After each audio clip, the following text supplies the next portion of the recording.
Regularisation, संविदा कर्मचारियों के नियमितीकरण पर सुप्रीम कोर्ट ने लगाई मुहर, सभी होंगे परमानेंट, होली से पहले एक साथ मिली जिंदगी भर की खुशी। कॉन्ट्रैक्ट एम्प्लॉइज रेगुलराइजेशन, संविदा कर्मचारियों के नियमितीकरण पर सुप्रीम कोर्ट ने लगाई मुहर, सभी होंगे परमानेंट, एक साथ मिली जिंदगी भर की खुशी। नई दिल्ली, कॉन्ट्रैक्ट एम्प्लॉइज रेगुलराइजेशन, संविदा अनियमित कर्मचारियों का नियमितीकरण अब राजनीतिक दलों के लिए चुनावी मुद्दा बन चुका है। जहां भी चुनाव हो, राजनीतिक दल की ओर से नियमितीकरण का वादा प्राथमिक तौर पर रहता है, लेकिन अब तक पूरी तरह से संविदा कर्मचारियों के नियमितीकरण को लेकर फैसला नहीं लिया गया है। हालांकि कुछ राज्य ऐसे हैं जिन्होंने अपने अधीनस्थ कर्मचारियों के नियमितीकरण की प्रक्रिया शुरू कर दी है, लेकिन इस बीच देश की सर्वोच्च अदालत ने संविदा और अनियमित कर्मचारियों के नियमितीकरण को लेकर बड़ा फैसला लिया है। तेजस्वी सूर्या डिटेन्ड, अजान के समय हनुमान चालीसा बजाने पर व्यापारी पर हमला, हिरासत में बीजेपी सांसद तेजस्वी सूर्या।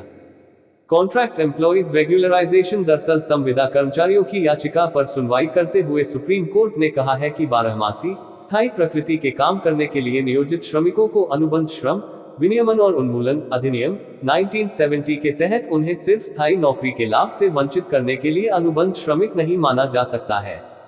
लाइव लॉ की रिपोर्ट के मुताबिक जस्टिस नरसिम्हा ने अपने आदेश में हाई कोर्ट और इंडस्ट्रियल ट्रिब्यूनल के उस फैसले को बरकरार रखा है जिसमें रेलवे लाइन के किनारे सफाई करने वाले मजदूरों को संविदा कर्मी से हटाकर स्थायी कर्मी का दर्जा और वेतन भत्ते का लाभ देने का आदेश दिया गया था। सुप्रीम कोर्ट ने इस तथ्य को रेखांकित किया कि रेलवे लाइन के किनारे गंदगी हटाने का काम न सिर्फ नियमित है बल्कि बारहमासी और स्थायी प्रकृति का है। कोर्ट ने कहा कि इन कारणों से अनुबंध पर बहाल कर्मचारियों को स्थायी किया जाना चाहिए। ऐसा कोई सगा नहीं जिसे भूपेश ने ठगा नहीं, प्रदेश सह प्रभारी नितिन नवीन ने कांग्रेस पर कसा तंज। दरअसल महानदी कोलफील्ड्स ने इस तरह के 32 कॉन्ट्रैक्ट कर्मचारियों में से 19 की नौकरी परमानेंट कर दी थी, जबकि 13 को अनुबंध कर्मी के रूप में ही छोड़ दिया था, जबकि सभी कर्मियों की ड्यूटी एक समान और एक ही प्रकृति की थी।